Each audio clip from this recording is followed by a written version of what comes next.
The room went silent the second my dad said it. Not the awkward kind of silence, the kind where something breaks and everyone pretends they didn't hear it snap. "You can take the guest room," he said casually, like he was offering dessert, "or you can move out." That was it. 24 years reduced to two options. We were sitting at the same dining table where I used to do homework, the same table where birthdays meant candles and cake, not ultimatums. My mom didn't look at me. She kept cutting her chicken into small, precise pieces, like this conversation wasn't about her child, like I wasn't sitting right there. The guest room. The room for visitors, for distant relatives, for people who don't belong. I was 24, back home temporarily after a rough year, laid off, burned out, trying to get steady again. They'd said it was fine. Stay as long as you need. Apparently, as long as you need had an expiration date. "I don't understand," I said carefully. "I've been staying in my old room." My mom finally looked up. "That room isn't yours anymore," she said, her voice tight. "Your sister needs it when she visits." My sister, 30 years old, lives 3 hours away, visits every few months, still has childhood photos on the wall, still has a key, still borrows money. But I was the problem. "Adults don't live with their parents," my dad added. I almost laughed. I paid rent, bought my own groceries, worked 2 jobs, stayed quiet, cleaned, never brought friends over, never complained. But none of that mattered, because the truth wasn't about space, it was about hierarchy. "So those are my options?" I asked. "Guest room or leave?" My mom nodded. "We're just being honest." Honest. That word hurt more than the ultimatum. Because honesty would have been saying, "We already decided. You're temporary. You don't fit here anymore." I pushed my chair back slowly. "When do you want me out?" My dad hesitated just for a second. "Soon. A few days. A few days to pack up my life again." I nodded like this was normal, like this wasn't my parents quietly telling me I didn't belong under their roof. "I'll figure it out." No one stopped me when I walked upstairs, not when I closed my bedroom door, not when I sat on the bed staring at walls that suddenly felt rented. That night, I didn't sleep. Every creak of the house sounded like a countdown. Guest room or move out. They thought those were my only choices. They had no idea what I was about to choose. By morning, I knew. The guest room wasn't compromise. It was a message. You're temporary, you're tolerated, you don't belong. I went downstairs early, made coffee, cleaned the kitchen. Muscle memory. Years of trying to prove I deserved space in my own childhood home. My mom walked in. "So?" she said. "Have you thought about it?" "Yes." Her shoulders relaxed. "Good. The guest room is ready." "I'm moving out." She froze. "What?" "I'll be out within the week, probably sooner." "You don't need to be dramatic," she said. "We're offering you a room."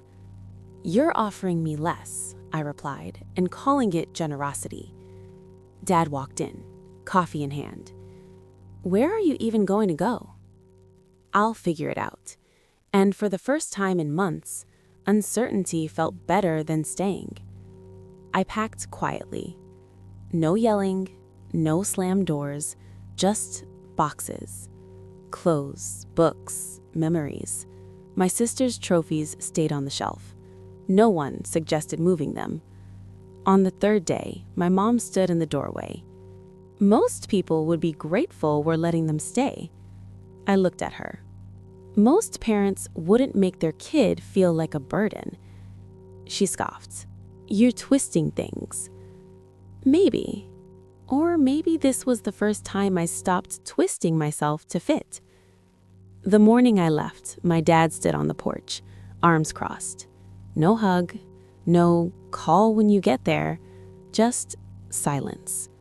As I pulled away, I waited for guilt to hit, the panic, the urge to turn around and apologize for existing. It never came. Instead, relief. My new place was tiny. Bare walls, cheap furniture, a mattress on the floor. But it was mine. No guest room, no conditions, no quiet reminders that I didn't belong.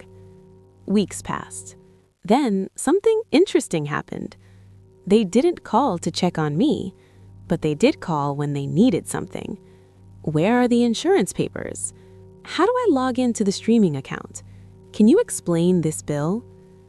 I answered politely, briefly, like a guest. And that's when I realized they didn't miss me. They missed what I did. The fixing, the remembering, the emotional buffering. One Sunday, my mom finally said it. "The house feels different." "Yeah," I said, "it does. You could come for dinner sometime. Use your old room." "Not your room. Not your home." "I'm busy," I replied. And for once, it wasn't a lie. Life had filled the space faster than I expected. Friends who noticed when I went quiet, a job that didn't treat me like an inconvenience, silence that felt peaceful instead of heavy. My sister called once. "They think you've changed." "I have." "You'll get over it." "No," I said softly. "I got through it." The final call came on a random Tuesday. My dad's voice wasn't firm anymore. "Your mom thinks maybe we were too harsh." "Maybe." "Don't you want to talk about it?" I built a life where I don't feel like I'm asking permission to exist. I'm not giving that up. Long silence. "I hope you're happy," he said. "I am." And I meant it. They never apologized outright, but they stopped offering the guest room. They stopped demanding. For the first time in my life, they spoke to me like someone who could leave and stay gone. Because I didn't leave out of anger. I left out of self-respect. And sometimes the bravest thing you can do isn't fighting to stay. It's walking away and finally choosing yourself.